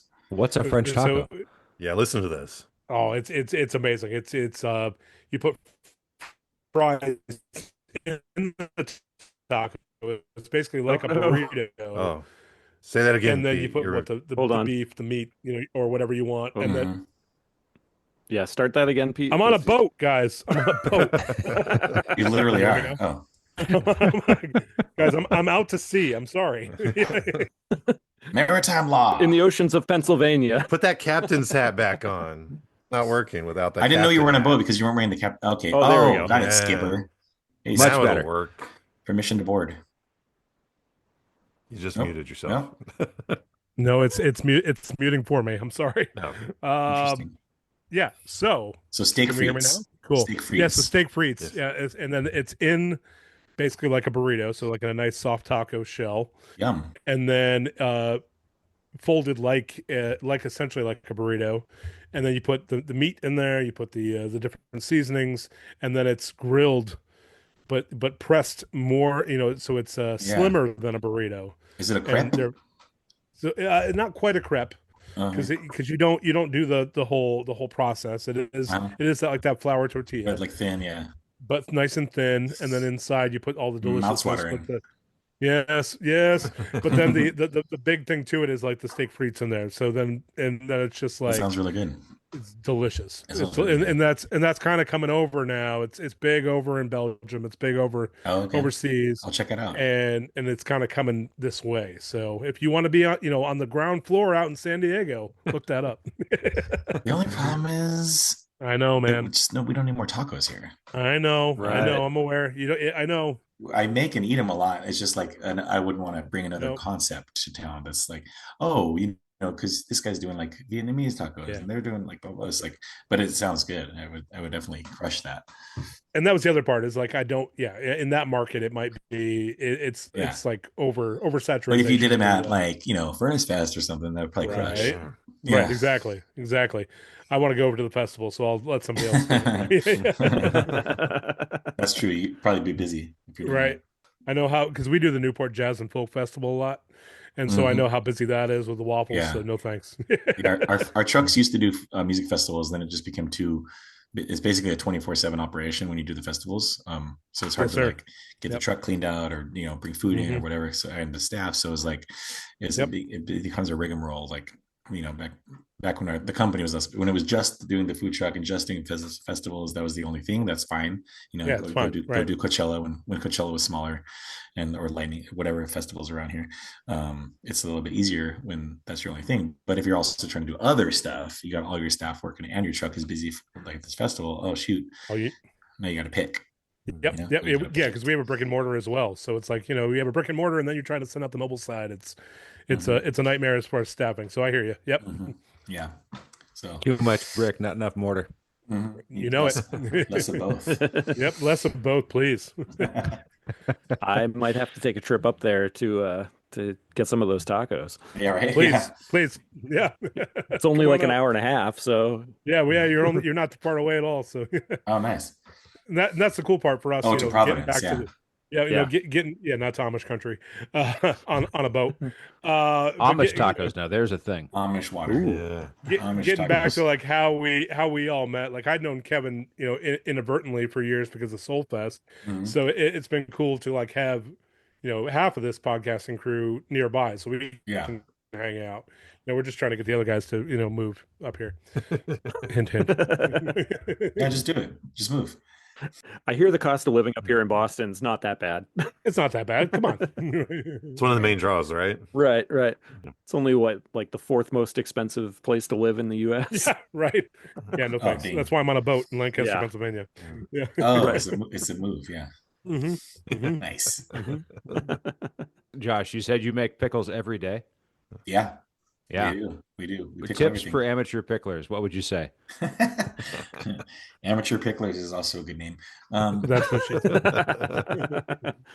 I think that don't ever throw away the pickling liquid. Okay. Right. Keep using it for other stuff. Let it live on. Yep. Unless it's something really colorful and you don't want to color your new thing. But yeah, because it does lose some of its pickleness at a certain point, but like it's still going to add something. Or you could also turn that into salad dressing or something, vinaigrettes. Yeah.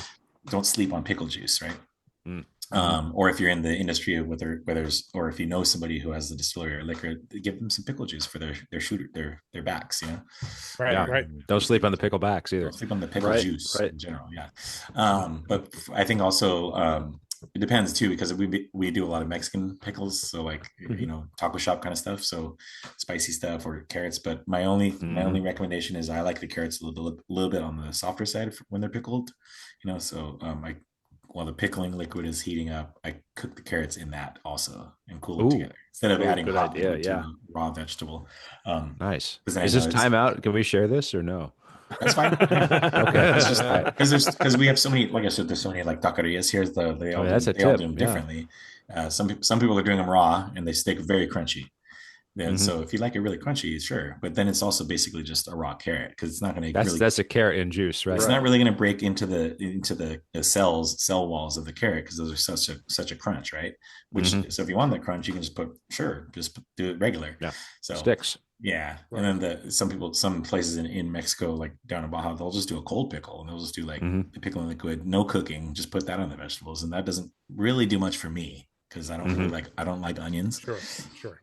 But I love pickled onions. So if they're not pickled the way I like them, then it just tastes like a raw onion with some flavors to me.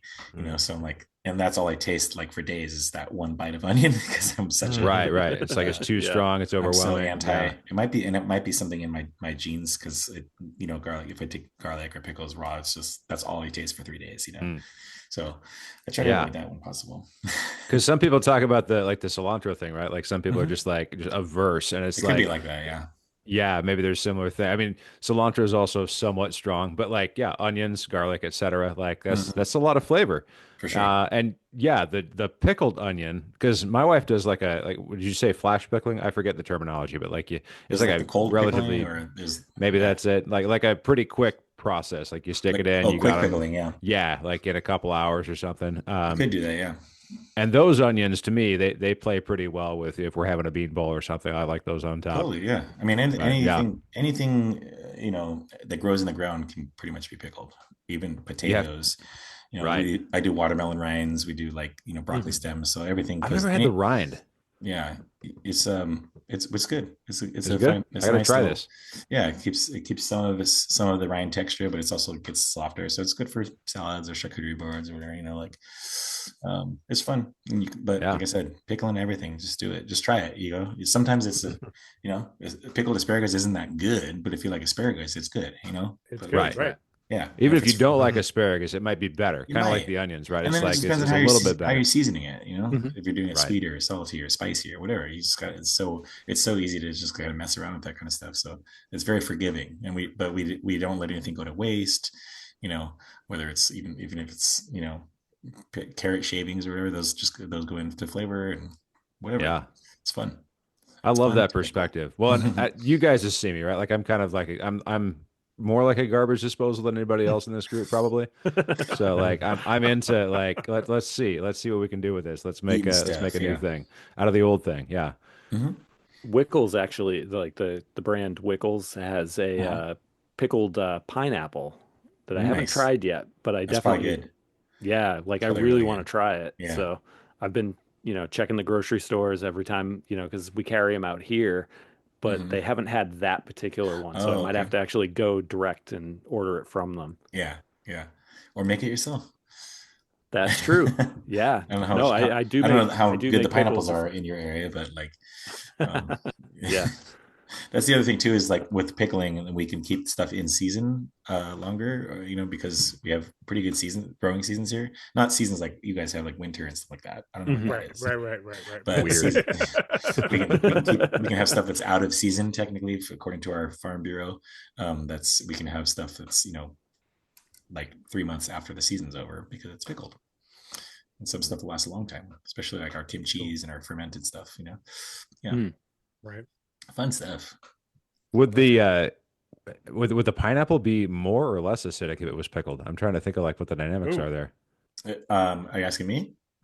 Anybody? I was asking Kevin actually because he brought it up, but Josh, what would you say? I think that it just depends on how much acid you're putting into the pickling liquid. Sure. Because Right. it's usually the half acid, half water, or whatever liquid Mhm. you're using, but half Mhm. acid, half liquid.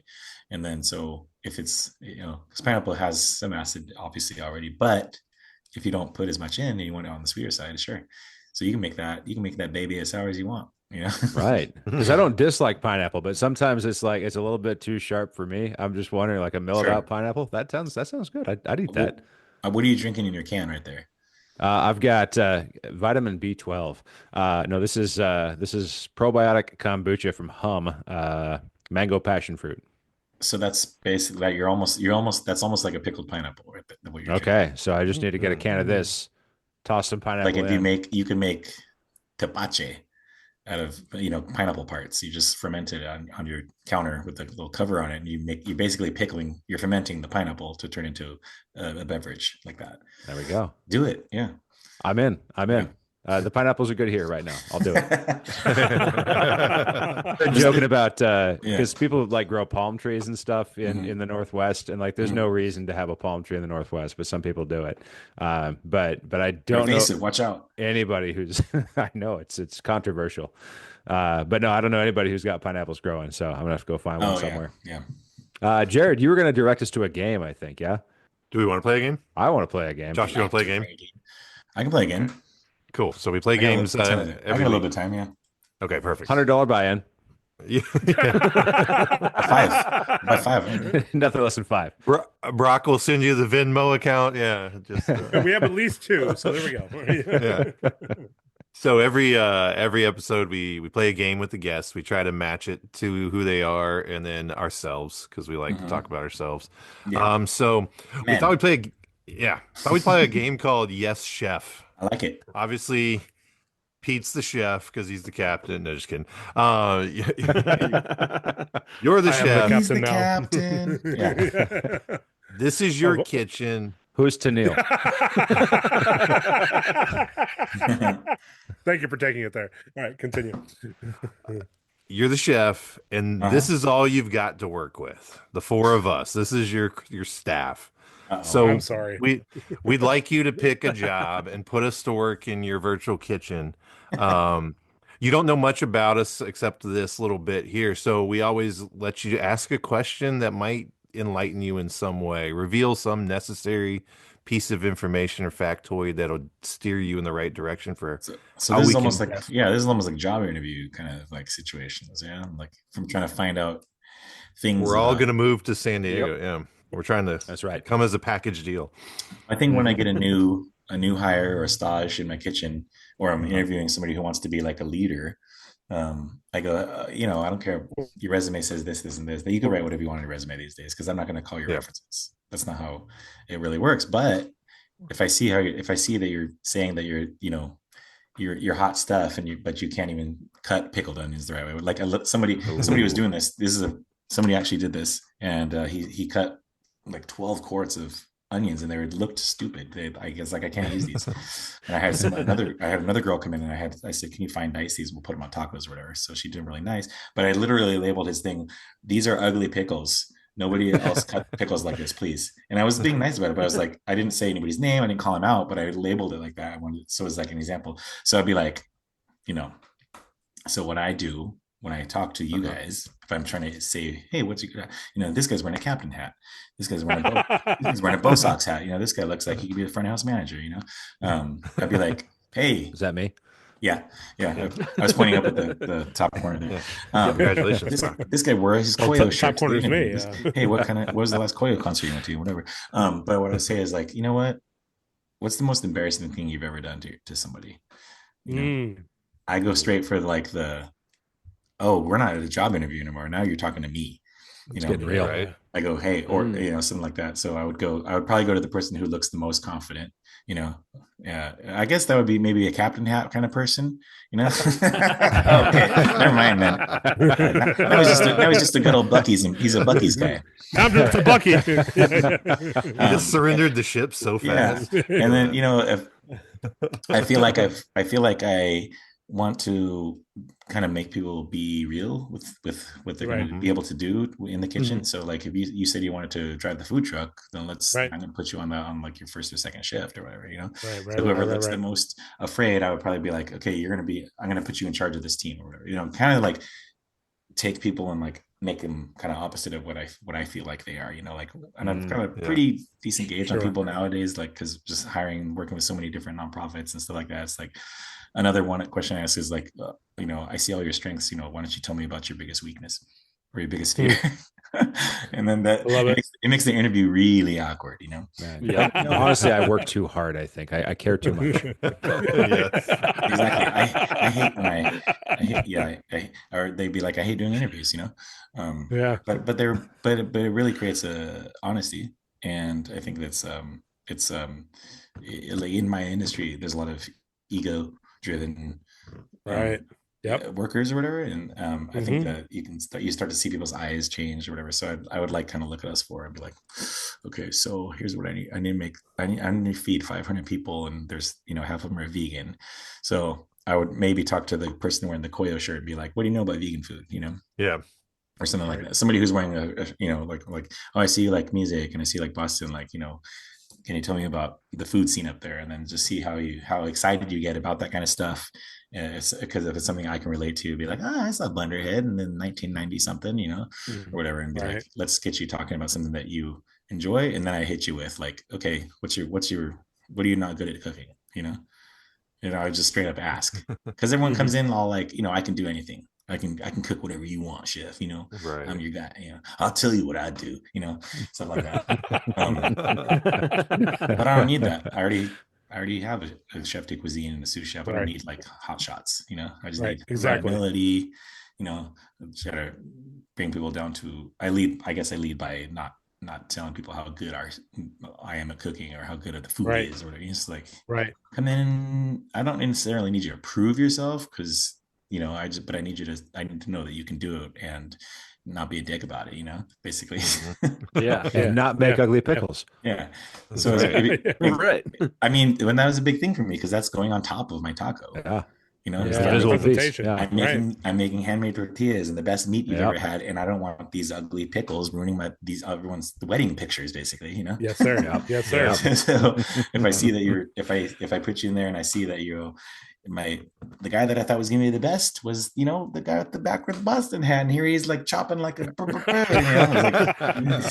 overcooks the beef, whatever, Cutting towards me instead of away from me. But you said, you know what, I messed. But then you're able to say, you know what, chef, I think I messed up the beef, but I really thought about this thing that could be this really cool beer pairing because I just had this like malty ale or whatever from whoever's out there, Magic Hat #9 or whatever, and I think we should put that on the menu. Right. Like, oh, cool, they're excited even though they messed up, kind of thing. So, yeah. Yeah. I don't know if I'm playing the game right now. I enjoyed it. Yes. And I did, and I tried to always be the same way in music. It's like I know that I'm not the best musician in the scene. I know I'm not the best singer out there, but I know that I can give what I give, and I can, Right. I do what and some people liked it. Some people didn't. We weren't for everybody. I know that, like, we weren't like everybody's favorite, but like the people who liked us really did. And, I had a good time doing what I do. And I feel like that I do that same thing in the kitchen too. I do it my way, not necessarily it's my way or the highway, but I do it like kind of like I take a punk rock approach to it and like put it out like that. Well, I mean, I can tell you if you bring the joy that you bring to the stage and your Instagram, I mean, that you're bringing so that's pretty cool. That's fun. Yeah, that's a good point. Yeah, like the videos that like you post every now and then where you're just like walking down the street and just being like, Yeah. hey guys, like, I hope you're having a good day. absolutely love Like, it. yeah, every now and then, like, when I just open it up at work, in between appointments and things like that, and see like, hey, I just hope you're all having a good day, and be nice to everybody, and like the positivity that you bring. Like, I love it, man. Like, it's thanks. I should do some more of that. It's very cool. Same. Yeah. Keep that I up. need it. I need it for myself too. I need to run myself. Yeah. Oh, for sure. Right. For every one finger you're pointing at somebody, you're pointing 3 back. So it's like At least, it's hopefully, at least, right? Hopefully, yeah. on a good 5 day. or 6 if it's Maybe AI. not, maybe not on Tuesday, but if it's AI, Or less that's if it's great. been a really bad week in the kitchen. Yeah. Exactly. Yeah. Oh, I want to make sure they're all there. that whole cutting away from you, huh? Right. But yeah, no, that joy and the positivity, I definitely appreciate that. I'll speak personally. It's been good on a rough day. I've opened it up one time, and I definitely one time a couple months ago it hit me right at the right time. So I appreciate that. You're welcome. Thank you. Yeah, man. Did he play the game right? Everyone always plays the game right. Everyone always plays the game right. That's right. That's not for us to say. That's the good well, part. we can go to that second part of the game, or second part, I guess, game number 2. Have you ever heard of if you in the Christian world, the mainstream Christian world, if you like this band, check out this band? Yeah. Refer to if you like. Yeah. Or like. Yeah. For fans of. Interlink. I have an old 2000 winter of 2000 volume 42 of Interlink magazine. 2 of the members of DC Talk. And then another one, but it's covered up by Ready for Monday sticker. Okay. Inadvertently, not on purpose. It actually wasn't, but I can say it was. What I ask you, Josh, who do you think Interlink in winter of 2000 said that Dogwood? If you like Dogwood, check out, or if you like these bands, check out Dogwood. In 2000. Wow. Yes, I give that caveat just because. No, I know, because it was probably different. The game a while. Probably different in like 96 or whatever. Right.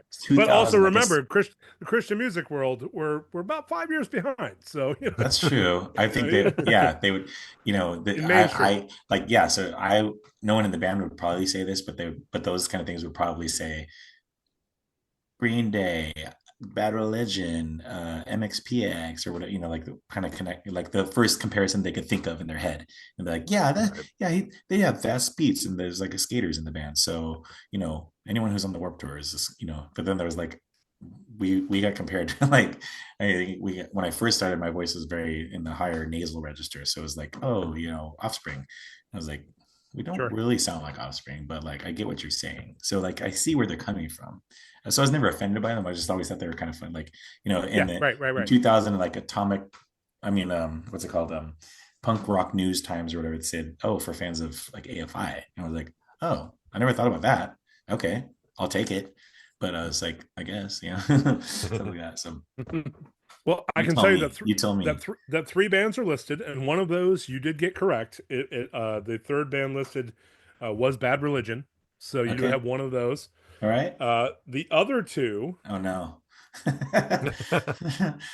I'll give you another. I mean, if you have a couple more bands, I mean, I just can't think of other like that's okay. Bigger sounding punk bands that they would think of unless they're sure. Unless they're like spot on, like they sound like NoFX or no, like I respect that. It is, and I'll tell you that in this, since you brought up NoFX, I looked down very quickly. They do have Hangnail listed as, if you like NoFX, check out Hangnail. Oh, okay. Really? Yep. I'll tell you that. And if we ever have the guys from Hangnail on, they didn't listen to the podcast anyway. We'll bring this game up again, and I won't see that we toured with them a lot, and I think Hangnail was more like they had like kind of the strung out metal guitar. Right. Yeah. Right. NoFX. Because Mike's voice was Mike and Hangnail's voice was not like Mike and NoFX's voice at all. Sure. No, not at all. Yeah, but this chart could also use a little calibration, right? Like sometimes your instruments need to be like kind of reset or whatever, and they just didn't do that before they measured for this one. Well, let's stop, calibrate, and listen. It's Are you back with a brand new edition? Yeah, and I'll even collaborate. Strung Out was listed as the second band. If you like Strung Out, listen to Dogwood. Okay, that makes sense. Yeah. All right. I'll take that one. Yeah. The first band is the most mainstream of them all. It's Blink 182. Okay. Yeah. So there you go. In 2000, the other Green Day. Yeah, they were starting to get very right. Yeah. They were like very experimental in 2000. They were doing like the self-titled record and stuff. Yeah. But again, we are. But I understand. I see. I guess I can see where. Plus, we're San Diego guys, and whatever. Mm-hmm. But all right, Interlink. Yeah. I see you. Yep. And when they make that chart, they're thinking Green Day like 1995, probably. Yeah. Or they're thinking like, we were gonna put Green Day for all these punk bands, but we're gonna do some research. We have to mix it up a little bit. Can you give me some other band names, please? Yeah. That was before there was so much internet help. No Google machine yet. They're just grabbing the phone like, hey, can you call your like calling their kids nephews, like can you who's some punk bands? Mm-hmm. Who's on Sony's roster now? Yeah, I do enjoy like going down through the list and seeing what I know. That's fun. What they think. I mean, we had Adam from Goody Hook on, and just listing like some of the bands. He goes, okay. Yeah, maybe. Mm-hmm. So it's fun that way. Now, if you squint and turn your head sideways, maybe. Mm-hmm. Did you want to be on the soundtrack of Extreme Days? Yes, I carry this all the way to landlocked the boat. Just for a visual gag on a podcast. That's a visual. It's a visual gag on a podcast. I brought it up every episode so far. Is it a visual gag? Is this an audio only podcast? Or are you showing this to the crowd? I'm showing this to all of you. It's only audio, and it's only video. He's showing it to Josh. If we used it for a low light, that's the only time it's all. I think is that the bodyboarding video or is it the actual movie that they tried to make about extreme sports? The movie that they made about extreme sports, based off the Toby Mac living in Extreme Days. I think we're on that. I think one of ours is on there. Yeah. You do have a track in there. Okay. Yeah. I did hear it like. Yeah, it's pretty. I guess inadvertently that was kind of the goal when we started out of high school, was like we wanted to be on extreme sports soundtracks, but like legitimately, not documentary movies or whatever the Extreme Days kind of thing was, which is cool, whatever. But like, it was like, I was watching all the videos. I was watching surfing and skating and snowboarding videos. And I was like, I want to be the music. I want to do the music that these guys are writing and crashing to. Right. And so like, it's like, dude, let's do it. Like, let's just start there. Cause I was totally into like all the sports, the surfing, skating, snowboarding down here. And I was like, dude, I want to do that. And then, maybe we'll get on these videos, get some free stuff. And like, Yeah, so it's either I can continue trying to be a pro in one of those, which I wasn't very like too good at because I kept breaking my arms and stuff. But but we can do music, because you don't have You're right. you don't have to be that good to do punk rock, Right. And the other goal was to be sponsored by Denny's, Oh, and so grand Still slam. time. so one of them happened, That's right. I was gonna say Denny's. No, not I that. know, We I did know, not I know. get that. Yeah. Yet. I still No want. I still time. want it though. I still want it. The But- 1970s Dogwood did. Oh, they for sure did. They for sure did. Yeah. Fact So check Denny's, that. if you're listening, Yeah. Please. Yeah. Yes. I'm down for a deli dinner anytime. right? Well, I brought up all my props that I brought to Pennsylvania. So I know. I didn't. Oh no. I Those didn't are come props. prepared. I jumped right out of the car and came here. So You're good. We appreciate it. I'm in my dark cave. Yeah. The only reason I came prepared was because it was next to my laptop that I was already Sure, packing, yeah, so yeah, everything's fine. yeah. And also, I It's love. okay. I carry my copy with me all the time too. I was joking with the guys earlier. It's like my what is it? Good luck charm or my Your talisman. gosh. Yes, thank you.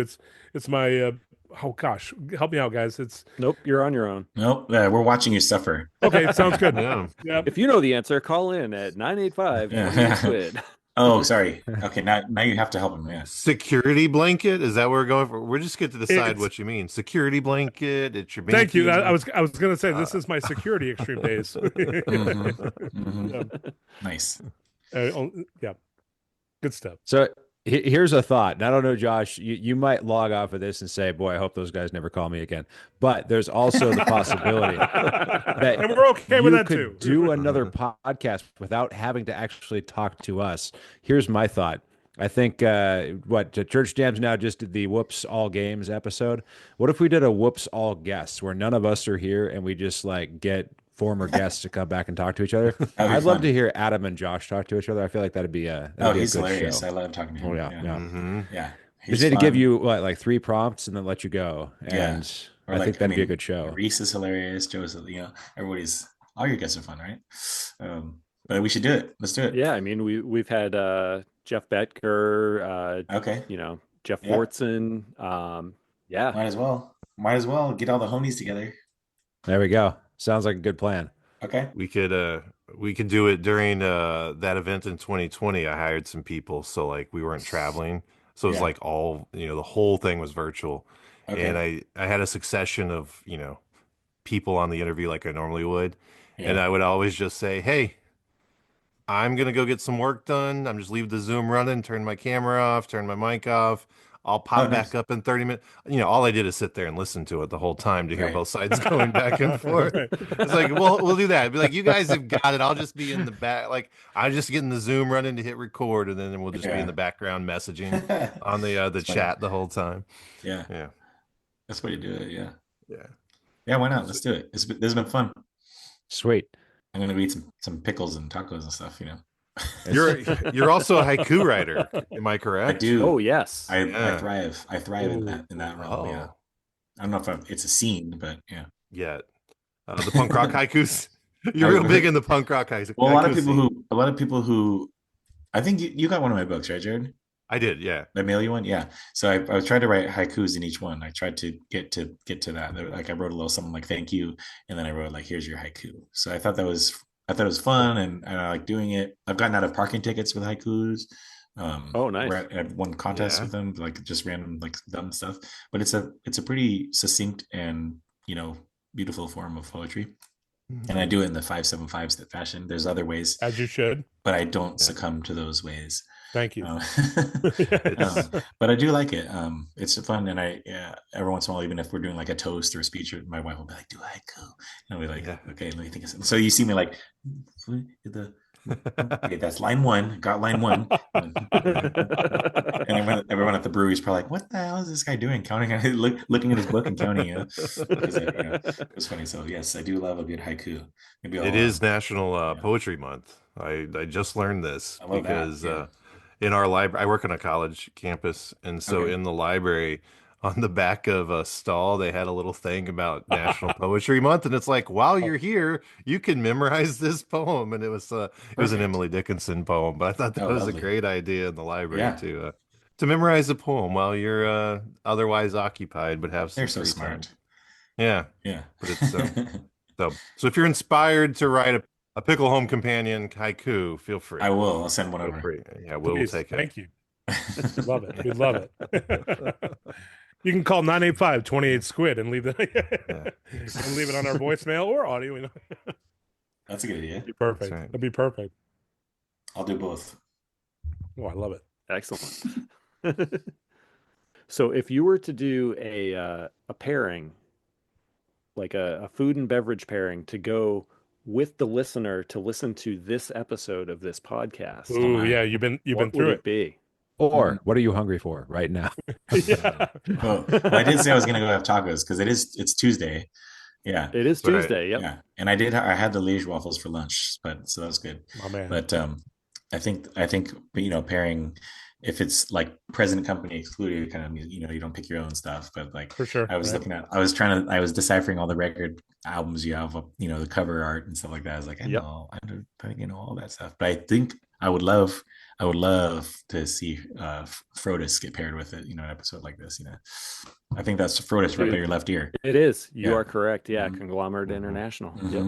Yeah, so glow in the dark vinyl. Yeah, I wish that they would do Furnace Fest and underrated. They did Refuse the show in the US a long time ago. Like they just have so much history that people aren't really aware of or respectful of. So Frodis, if you're listening, I give you my pairing. Amazing. That's great. Like it. Yeah, they've been on like every time they do like the wish list Wednesdays on for Furnace Fest. Like Frodis is always on my list. Oh, for sure. Like, yeah. It's like every week it's Frodis, Blunderhead. Right. Yeah. Because I never got to see Blunderhead live either. But I did get to see Billy with Spoken in Tongues. Oh, cool. And he did a Blunderhead cover. So nice. I was like, I'll take it. That's good enough, right? If that's as close as it gets, I'm happy. Yeah, exactly. Yeah. I feel you.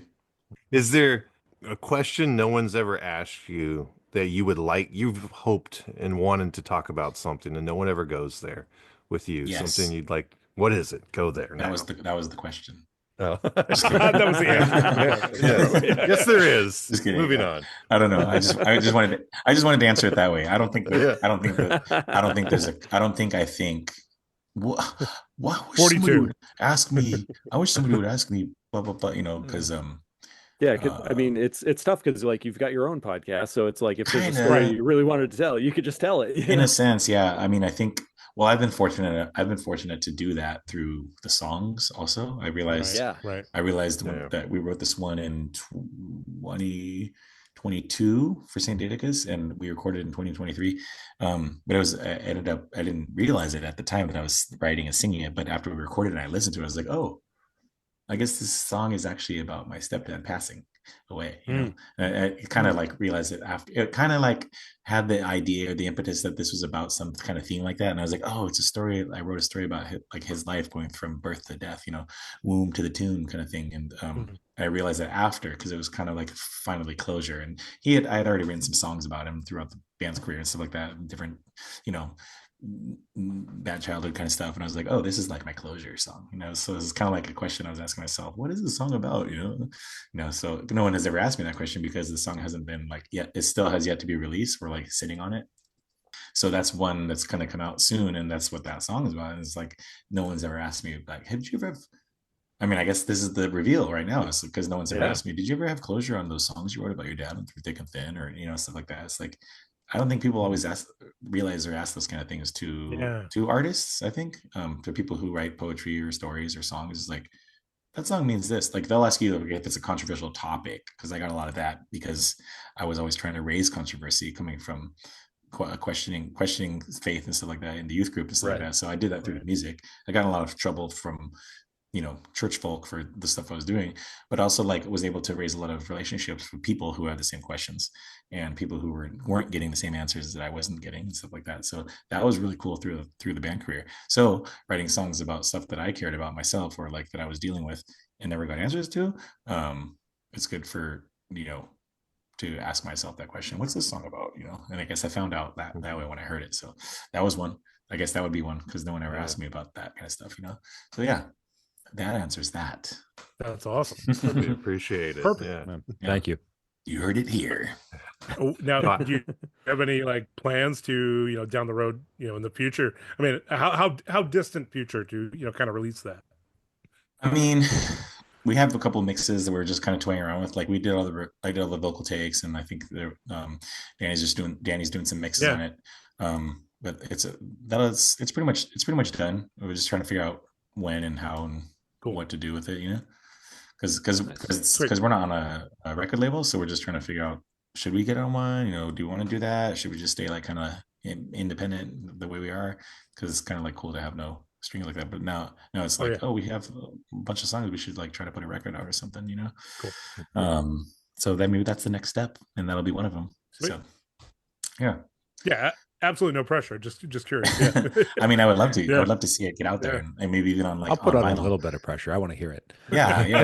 Actually, I do too. I want to put it on vinyl, and I can send it to you guys to check out and stuff. It's cool though, because it was cool because Joe Nixon from Slick Shoes drummed on it, and Mike wrote it, and then Danny played on it, and then Matt Aragon did guest vocals, and like it was just like a fun collaboration to do this important song, basically. Sweet. Yeah. Nice. Yeah, no, that's cool. Yeah, and I do appreciate, like, that's one other thing I did appreciate about Dogwood is, like, talking about how, questioning, like, things that you were seeing in the church that you're like, I don't know about, like, what I'm being told, like, kind of pushing back a little bit on stuff. That's one thing I really loved about Dogwood. I appreciate that, because thank you, because I got a lot of heat for a lot of my stuff, of course, from everybody, from both sides. So the age old lyricist complaint is like, nobody appreciates what I'm saying, whatever. It's just like, but even now, even like in circles now, I'm too liberal for some, too conservative for some, whether it's not, or if it's churchy, you'd say, too Christian, not Christian enough. And outside of the church is like too non-centrist or whatever you want to be. Right. It's like, I'm not, can I just be enough of something, Right. That was if that was too emo for you, just let me know. No, that's perfect. No, my tacos are good enough. It's like a good horseradish where the burn like hits you first, and then it kind of mellows. Just remember, you're good enough. Like, that was good. That was Yes, that's what I wanted out of that. Yeah. You're good enough. You're smart enough, and gosh darn it, people love you. Oh yeah, that's right. Yeah, that's spoke right. the old SNL. Yeah. Well, perfect. Gents, I got to go put my boys to bed. Yes. So I probably better say goodbye. And Josh, I don't know exactly when you're planning on having tacos, but we don't want to keep you all night either. So thank you. Yeah, I was gonna bounce off and make them. Yeah, I gotta make them. There we go. No one's gonna cook for me. Sounds like a plan. Right, exactly. Who cooks for the chef? Yes, right. They do every once in a while, but it'll probably be me right now. But I appreciate it. Yeah. No, thank you for joining us tonight. Really nice to meet you. I met you at Furnace Fest as well. Nice to meet you again. I remember that. Yeah. Yeah. Nice to chat. And thank you again for all the good vibes there and here and on your podcast. Yeah, let's do it again. In your book, in your music. You vibe well. Thank you. Thank you. Yes. Good vibes. All good vibes. Yeah. Shaka. And it's not quite a haiku, but Brock usually hits us with a traditional outro. So right. It could be a haiku. Yeah. If you ever listen to a Prairie Home Companion, we are a Pickle Home Companion in the fictional country of Lake Scabagon. So Brock hits us with the, you might recognize it. Go ahead. The NPR music. Yeah. That's the news from Lake Scabagon, where all the pickled carrots are soft and pliant to the tooth. Yum. All of the tacos are good looking, and all of Kemble's works are above average. Onward, Pickle Soldiers. No, the perfect podcast, guys. We did it again, week after week. You really did it, guys. You really can't believe it. Cannot believe We've it. done it now. Boy, have we done Live? it. This is already out there? Yeah. Yeah. It's like that old YouTube album. It just shows up on your phone whether you want it or not. You just get it. Yeah, exactly. Yep. Yo, Thanks so much, Josh. Yeah, you bet. Take care, guys. Cheers, Thanks. guys. See Have you, a good bro. night. Bye. Later. Bye, Bye, guys. Josh.